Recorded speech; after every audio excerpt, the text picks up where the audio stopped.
जय माता दी मित्रों, नमस्कार। मैं माधुरी सिंह स्वागत करती हूँ आपके अपने चैनल हौसलों की उड़ान में। देखिएगा, जयशंकर प्रसाद की कामायनी की 15 सर्ग है, उसको एक बार देख लेते हैं हम। चिंता आशा श्रद्धा काम वासना लज्जा कर्म ईर्ष्या ईड़ा स्वप्न संघर्ष निर्वेद दर्शन रहस्य आनंद। ये जयशंकर प्रसाद की 15 सर्ग है कामायनी की। देखते हैं क्वेश्चन। महादेव वर्मा का संस्मरणात्मक रेखा चित्र नहीं है, बताना है कौन सा नहीं है। अतीत के चलचित्र, संस्मरण और श्रद्धांजलियाँ, पथ के साथी, स्मृति की रेखाएं। तो कौन सी नहीं इनकी संस्मरणात्मक रेखा चित्र? संस्मरण और श्रद्धांजलियाँ, ऑप्शन नंबर बी। व्याख्या देखते हैं। संस्मरण और श्रद्धांजलियाँ महादेव वर्मा का संस्मरणात्मक रेखा चित्र नहीं है। अतीत के चलचित्र, पथ के साथी और स्मृति की रेखाएं महादेव वर्मा के संस्मरणात्मक रेखा चित्र हैं। अगला क्वेश्चन देखिएगा। सुमित्रानंदन पंत विरचित ग्राम्य तथा युगवाणी किस विचार की रचनाएं हैं? प्रयोगवादी, राष्ट्रवादी, छायावादी या प्रगतिवादी? तो ये प्रगतिवादी है। ग्राम्य और युगवाणी प्रगतिवादी है। देखिएगा व्याख्या। सुमित्रानंदन पंत विरचित ग्राम्य तथा युगवाणी प्रगतिवादी विचार की रचनाएं हैं। पंत जी को संवेदनशील इंद्रिय बोध का कवि कहा जाता है। पंत विरचित पल्लव कविता की भूमिका को छायावाद का घोषणा पत्र या मैनिफेस्टो कहा जाता है। इनकी प्रगतिवादी कविताएं युगांत, युगवाणी, ग्राम्य। इसकी ट्रिक है युगायुग ग्राम्य, युगायुग ग्राम्य। देखते हैं अगला क्वेश्चन। कामायनी में कुल कितने सर्ग हैं? 13, 15, 21, 16। तो 15 हैं सर्ग कामायनी में। अभी हम लोगों ने ऊपर पढ़ा है 15 सर्ग है। देखते हैं, फिर वही आया है जयशंकर प्रसाद की कामायनी के कुल 15 सर्ग हैं। चिंता आशा श्रद्धा काम वासना लज्जा ईर्ष्या ईड़ा स्वप्न संघर्ष निर्वेद दर्शन रहस्य और आनंद। कामायनी में आए पात्र उनके प्रतीक हैं। मनु मन का प्रतीक है, श्रद्धा हृदय का, ईड़ा बुद्धि का प्रतीक है और कुमार मानव का प्रतीक है। अगला क्वेश्चन देखते हैं। एक भारतीय आत्मा किस कवि को कहा गया है? मैथिली शरगुप्त को, बालकृष्ण शर्मा नवीन को, माखनलाल चतुर्वेदी को या रामधारी सिंह दिनकर को? तो ये माखनलाल चतुर्वेदी को कहा गया है एक भारतीय आत्मा। देखते हैं, माखनलाल चतुर्वेदी को एक भारतीय आत्मा कहा जाता है। मैथिली शरगुप्त को राष्ट्र कवि कहा जाता है। बालकृष्ण शर्मा नवीन को राष्ट्रीय संस्कृत काव्य धारा के कवि कहे जाते हैं और रामधारी सिंह दिनकर को अधैर्य का कवि कहा जाता है। और माखनलाल चतुर्वेदी को इनकी कविता पुष्प की अभिलाषा लिखने पर एक भारतीय आत्मा का पुरस्कार, एक भारतीय आत्मा कहा जाने लगा। किस लिए? तो पुष्प की अभिलाषा जब लिखे माखनलाल चतुर्वेदी, उसी पे इनको भारतीय आत्मा कहा जाने लगा। इन्होंने प्रभा, पूना, कर्मवीर जबलपुर से और प्रताप कानपुर से पत्रिकाओं का संपादन किया है। अगला क्वेश्चन देखते हैं। पंक्ति है किसकी है ये? वियोगी होगा पहला कवि आह से उपजा होगा गान। के रचनाकार कौन है? राम नरेश त्रिपाठी, हरिवंश राय बच्चन, महादेव वर्मा, सुमित्रानंदन पंत। तो ये सुमित्रानंदन पंत की पंक्तियां हैं। ये DSSB PGT 2018 में आया हुआ क्वेश्चन है। देखते हैं पंक्ति और रचनाकार का विवरण। वियोगी होगा पहला कवि आह से उपजा होगा गान, ये सुमित्रानंदन पंत की है। और अगली पंक्तियां हैं। पराधीन रहकर अपना सुख शोक न कह सकता है, ये राम नरेश त्रिपाठी की है। अगली है अधर में रस मुझे मदहोश कर दो, मदहोश कर दो, ये हरिवंश राय बच्चन की पंक्तियां हैं। है अधर में रस मुझे मदहोश कर दो, ये हरिवंश राय बच्चन की है। गाता प्राणों का तार तार अनुराग भरा उन्माद राग, ये महादेव वर्मा की है। अगला क्वेश्चन देखते हैं।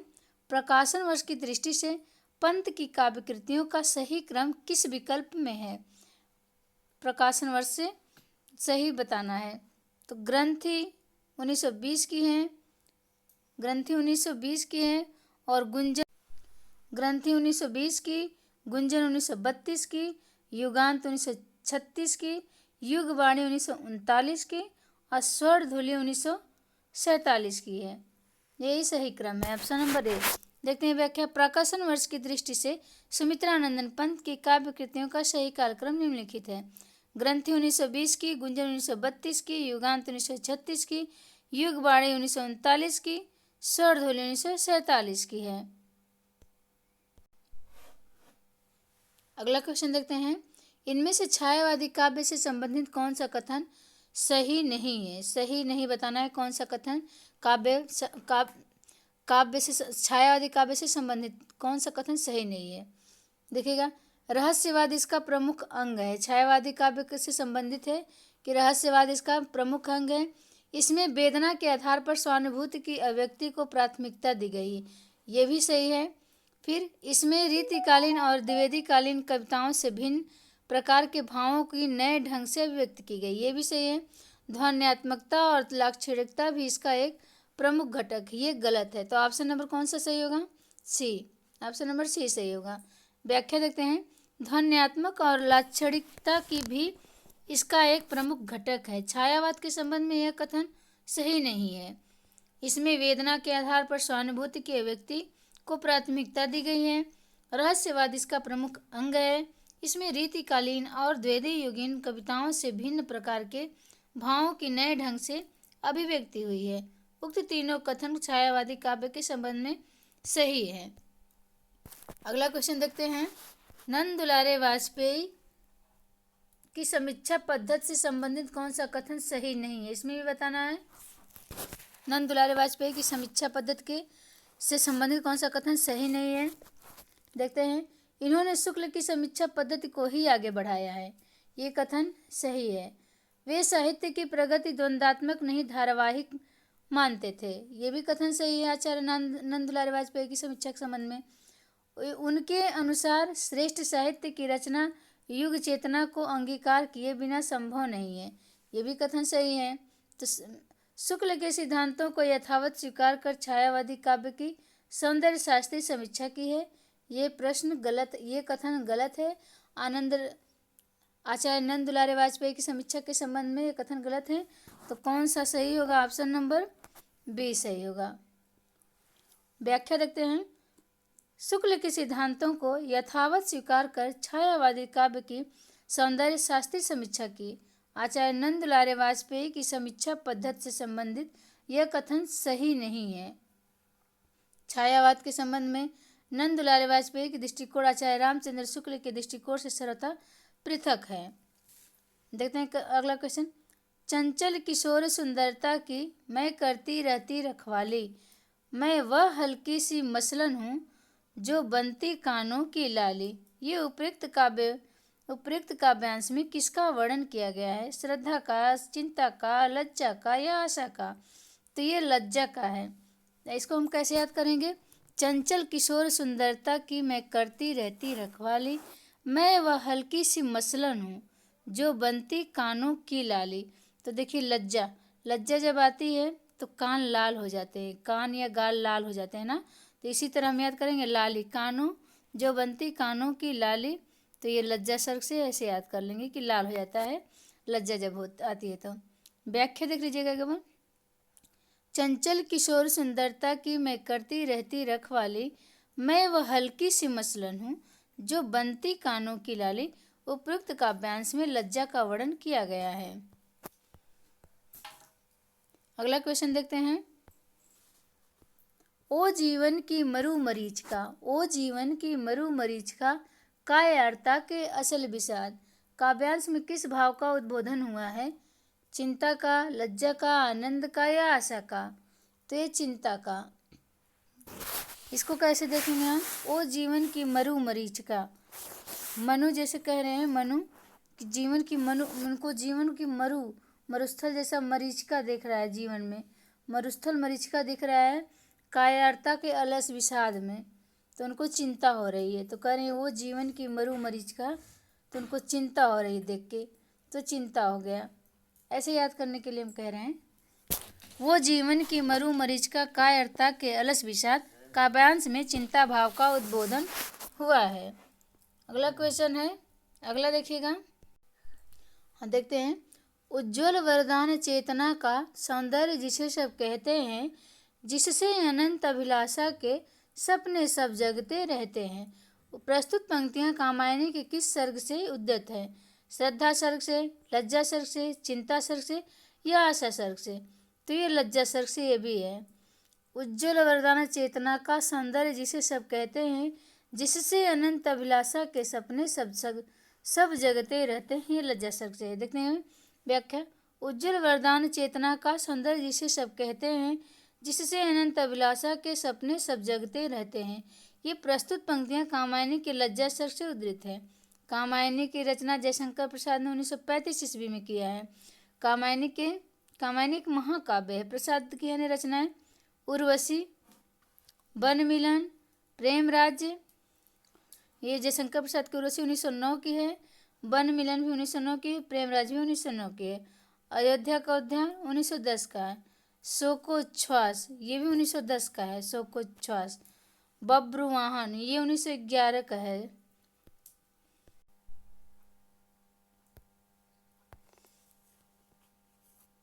देखते हैं जयशंकर प्रसाद की रचना।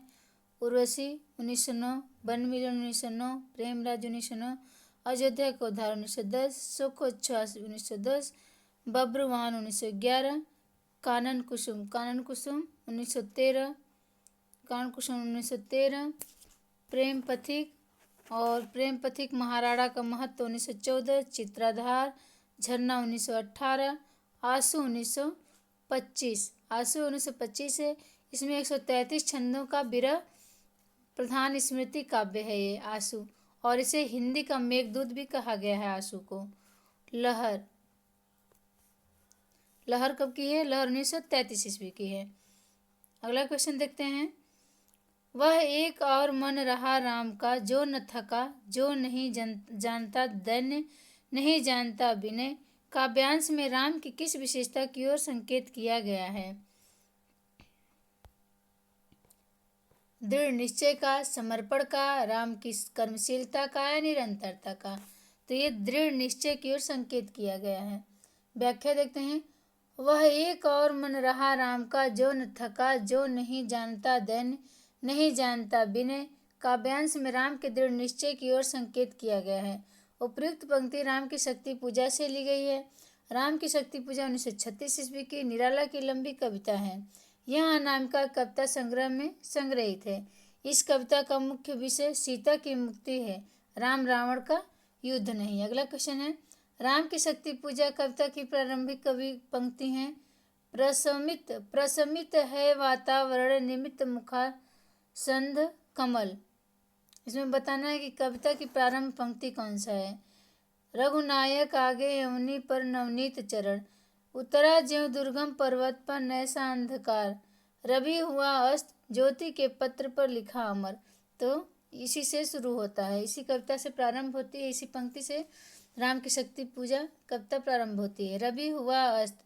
देखते हैं राम की शक्ति पूजा कविता की प्रारंभिक पंक्तियां। रवि हुआ अस्त, ज्योति के पत्र पर लिखा अमर है। इस कविता के लेखक सूर्यकांत त्रिपाठी निराला है। राम की शक्ति पूजा यह एक लंबी कविता है। इस रचना काल इसका 1936 ईस्वी में हुआ। निराला की अन्य रचनाएं देखिएगा। अनामिका, परिमल, गीतिका, तुलसीदास, कुकुरमुत्ता, अणिमा, बेला, नए पत्ते, अर्चना, आराधना, गीतगुंज या शांति कंकली। अगला क्वेश्चन है। संसार का सारा कारोबार बच्चों को खिलाने पिलाने सुलाने आदि के लिए हो रहा है, और इस महत्वपूर्ण कर्तव्य में भूल न होने देने का काम मां नामधारी जीवों को सौंपा गया है। यह कथन किसका है? मन्नू भंडारी का, महादेव वर्मा का, सूर्यबाला का या सुमित्रानंद पंत का? तो ये महादेव वर्मा का कथन है। व्याख्या देखते हैं। संसार का सारा कारोबार बच्चों को खिलाने पिलाने सुलाने आदि के लिए हो रहा है, और इस महत्वपूर्ण कर्तव्य में संसार का सारा कारोबार बच्चों को खिलाने पिलाने सुलाने आदि के लिए हो रहा है, और इस महत्वपूर्ण कर्तव्य में भूल न होने देने का काम माँ नामक जीवधारी को सौंपा गया है। यह कथन महादेव वर्मा जी का है। यह कथन किसका है? यह महादेव वर्मा जी का कथन है। अगला क्वेश्चन है, जयशंकर प्रसाद द्वारा रचित ब्रजभाषा की रचनाएं किस काव्य संग्रह में संकलित है? प्रेम पथिक, कानन कुसुम, चित्राधार या महाराणा का महत्व? तो ये चित्राधार में है। ब्रजभाषा की रचनाएं जयशंकर प्रसाद की किस काव्य संग्रह में है? तो चित्राधार में है। देखते हैं व्याख्या। जयशंकर प्रसाद द्वारा रचित ब्रजभाषा की रचनाएं चित्राधार काव्य संग्रह में संकलित है। जयशंकर प्रसाद के मूलतः खड़ी बोली के कवि हैं। खड़ी बोली में इनका प्रथम काव्य संग्रह कानन कुसुम है। इन्हें छायावत के ब्रह्मा की संज्ञा दी जाती है। इनकी प्रमुख रचनाएं हैं उर्वशी, वन मिलन, प्रेमराज, अयोध्या का उद्धार, शोकोच्छ्वास, बब्रुवाहन, कानन कुसुम, प्रेम पथिक, महाराणा का महत्व, चित्राधार, झरना, आंसू, लहर, कामायनी आदि। देखते हैं अगला क्वेश्चन, चंपू काव्य उर्वशी का रचयिता कौन है? चंपू काव्य जो है उर्वशी के रचयिता कौन है? रामधारी सिंह दिनकर, महादेव वर्मा, सुमित्रानंदन पंत या जयशंकर प्रसाद? ये भी DSSB में आया हुआ क्वेश्चन है। DSSB में जी ये उर्वशी काव्य, चंपू काव्य जो उर्वशी है इनके रचयिता जयशंकर प्रसाद हैं। ये उर्वशी जो जयशंकर प्रसाद के 1909 ईस्वी में है और एक उर्वशी रामधारी सिंह दिनकर की भी है, वो 1961 ईस्वी में है। जी चंपू काव्य व्याख्या देखते हैं।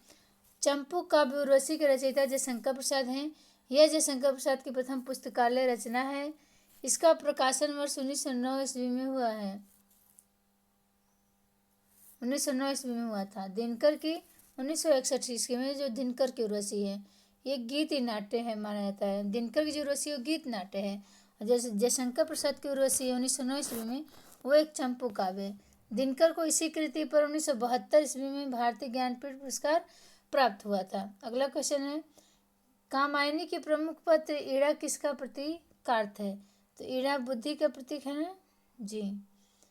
देखते हैं कामायनी के प्रमुख पात्र ईड़ा बुद्धि का प्रतीकार्थ है। कामायनी में प्रमुख प्रतीक किस प्रकार है? मनु मन का प्रतीक है, श्रद्धा हृदय का प्रतीक है, ईड़ा बुद्धि का प्रतीक है, श्रृंगार कुमार मानव का प्रतीक है। देखते हैं अगला क्वेश्चन, यह कथन किसका है? कामायनी का महाकाव्य असंदिग्ध है। कामायनी का महाकाव्य असंदिग्ध है। हजारी प्रसाद द्विवेदी ने, पंडित रामचंद्र शुक्ल ने, नागेंद्र ने या नंद दुलारे वाजपेयी ने? तो ये किसका कथन है? ये डॉक्टर नागेंद्र का है। कामायनी का महाकाव्य असंदिग्ध है, डॉक्टर नागेंद्र का कथन है। देखते हैं व्याख्या। कामायनी का महाकाव्य असंदिग्ध है। कामायनी का महाकाव्य असंदिग्ध है। कामायनी के संबंध में यह कथन है डॉक्टर नागेंद्र का। कामायनी की अंगिरस शांत रस है तथा इसका मुख्य छंद ताटक छंद है। कामायनी की पंक्तियाँ प्रारंभिक पंक्तियाँ आह्लाद छंद में रचित हैं। आह्लाद छंद में रचित। देखिएगा अगला क्वेश्चन, निम्नलिखित में से कौन सी रचना जयशंकर प्रसाद की नहीं है? रश्मि, आंसू, प्रेम पथिक या महाराणा का महत्व? तो ये रश्मि जो है ये जयशंकर प्रसाद की नहीं है और प्रेम पथिक, आंसू, महाराणा का महत्व जयशंकर प्रसाद की। रश्मि किसकी है? ये महादेव वर्मा की है। देखते हैं व्याख्या। दी गई रचनाओं में रश्मि जयशंकर प्रसाद की नहीं है। रश्मि महादेव वर्मा की रचना है। जयशंकर प्रसाद एवं महादेव वर्मा की प्रमुख काव्य रचनाएं इस प्रकार हैं। जयशंकर प्रसाद की देखते हैं उर्वशी, वन मिलन, प्रेमराज, ये 1909 की है जयशंकर प्रसाद की। और उर्वशी एक 1961 की, वो दिनकर की है 1961 की। अयोध्या का उद्धार ये भी 1910 का। शोकोच्छ्वास 1910 का। बब्रुवाहन 1911 की। कानन कुसुम 1913 की है। प्रेम पथिक महाराणा का महत्व 1914 का है। चित्रधार, झरना 1918 की। झरना, आंसू 1925 की। लहर, कामायनी 1935 ईस्वी की है। लहर 1933 ईस्वी की है। महादेव वर्मा की देखिएगा निहार, रश्मि, नीरजा, शांत गीत, यामा, दीपशिखा, सप्तपर्ण। अगला क्वेश्चन है, निम्नलिखित पंक्तियां कामायनी के किस सर्ग की है? नारी तुम केवल श्रद्धा हो, विश्वास रजत नग पग तल में, पीयूष स्रोत सी बहा करो जीवन के सुंदर समतल में, लज्जा से है, आनंद से है, चिंता से है, श्रद्धा से है? ये भी लज्जा से है। नारी तुम केवल श्रद्धा हो।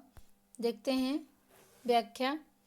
नारी तुम केवल श्रद्धा हो, विश्वास रजत नग पग तल में, पीयूष स्रोत सी बहा करो जीवन के सुंदर समतल में।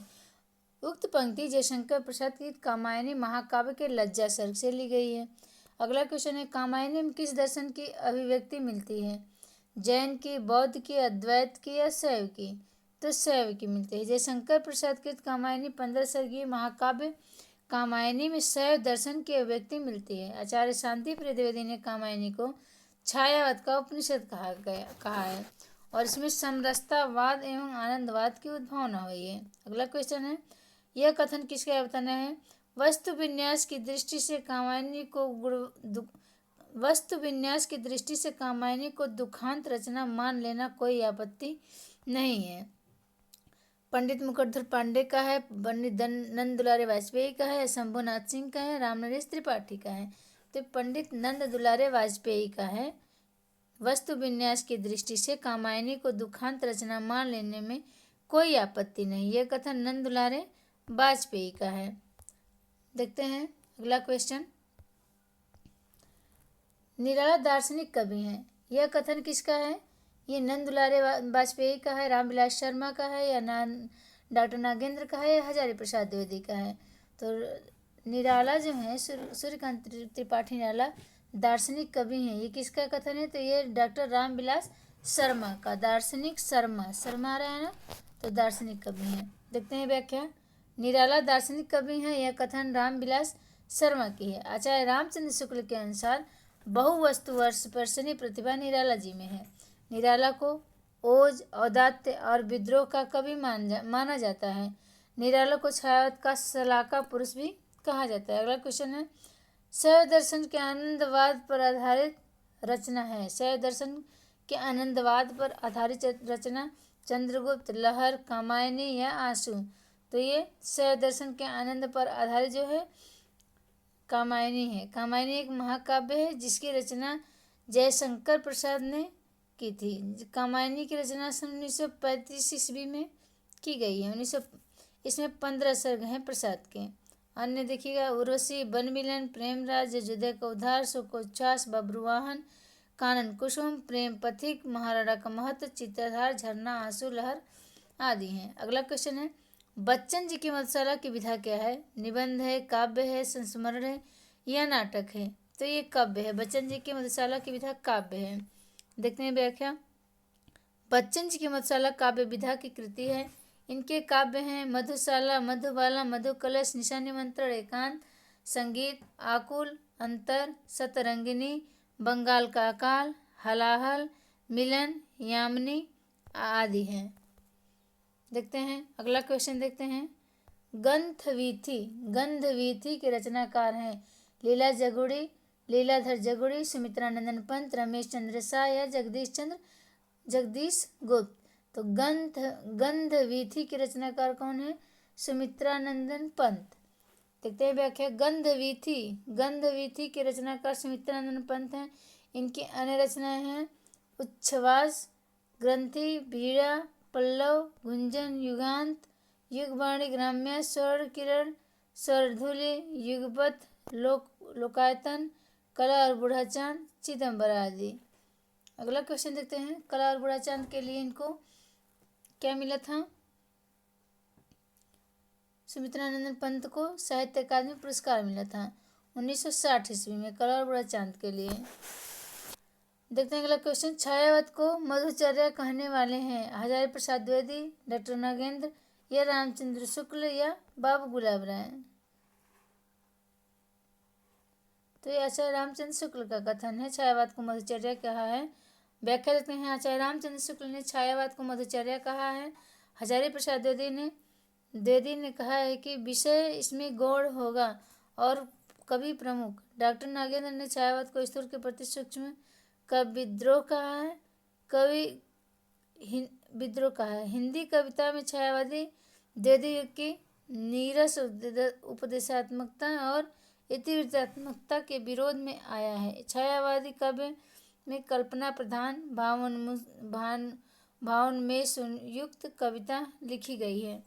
अगला क्वेश्चन देखते हैं, गा कोकिला बरसा पावक कण भक्ति किस रचनाकार की है? गा कोकिला बरसा पावक कण सुमित्रानंद पंत की, श्यामनारायण पांडे का, जसवंत कुमार का या नागार्जुन का?